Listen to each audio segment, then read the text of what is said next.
Bismillahirrahmanirrahim. Assalamualaikum warahmatullahi wabarakatuh. Yang saya hormati Ibu Kepala Sekolah SMA Negeri 2 Bayi Kudus, yang saya hormati pula Bapak dan Ibu Guru serta yang saya cintai dan banggakan seluruh siswa-siswi SMA Negeri 2 Bayi Kudus. Hadirin semua yang dimuliakan oleh Allah. Pertama-tama, marilah kita bersyukur dengan mengucapkan Alhamdulillah atas segala nikmat yang telah Allah berikan kepada kita, sehingga pada hari ini kita bisa berdiri, duduk, serta tersenyum gembira menyambut momentum Isra Mi'raj Nabi Muhammad SAW. Salawat dan salam mari kita panjatkan kepada Nabi akhir zaman, Nabi dengan mukjizat Al-Quran, Nabi yang Allah perjalankan melalui peristiwa Isra Mi'raj Nabi Muhammad SAW. Saudara-saudari yang dirahmati oleh Allah Subhanahu wa Ta'ala, berkisah tentang peristiwa luar biasa bertajuk Isra Mi'raj Nabi Muhammad, maka kita akan kembali teringat tentang pentingnya ibadah sholat. Bagaimana tidak, sholat adalah ibadah spesial dan utama yang Allah perintahkan kepada Rasulullah dan umatnya.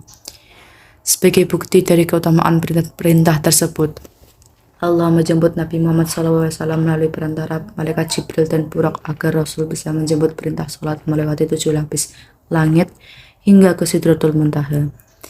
Hal tersebut tertuang dalam Al-Quran surat An-Najm ayat 13 hingga 15 yang berbunyi sebagai berikut.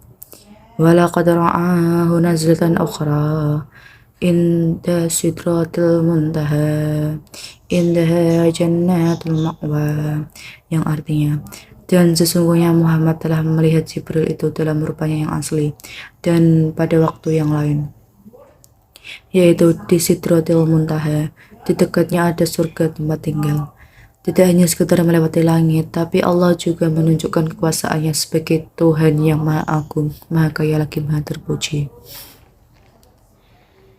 Setelah melakukan perjalanan Mi'raj, Nabi Muhammad SAW melihat surga, neraka, dan juga Baitul Ma'mur yang menjadi kiblatnya para malaikat.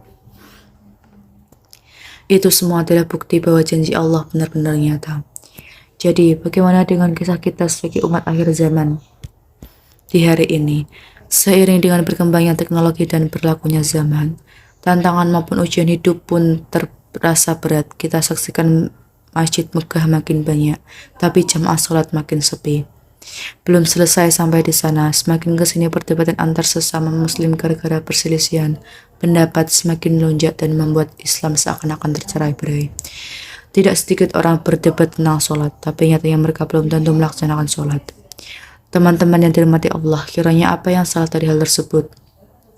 Yang salah tiada lain dan tidak bukan ialah sholatnya. Sholatnya belum benar, sholatnya belum dengan hati, dan sholatnya belum benar-benar mengaturkan jasmani dan rohani untuk menghadap ke Allah.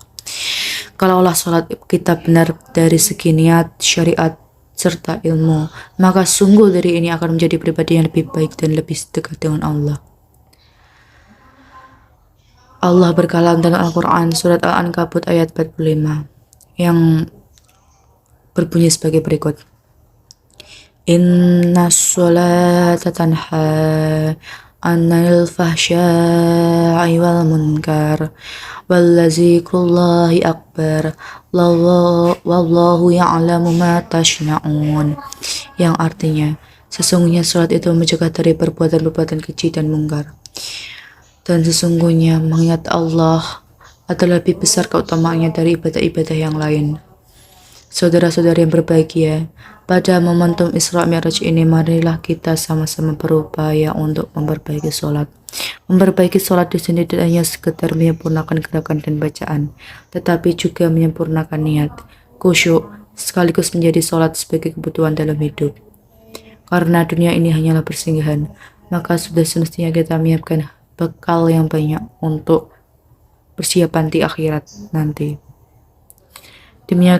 Demikianlah sambutan singkat yang bisa saya sampaikan kepada kesempatan yang mulia ini. Semoga bisa dipetik hikmah dan kebaikan darinya. Wassalamualaikum warahmatullahi wabarakatuh.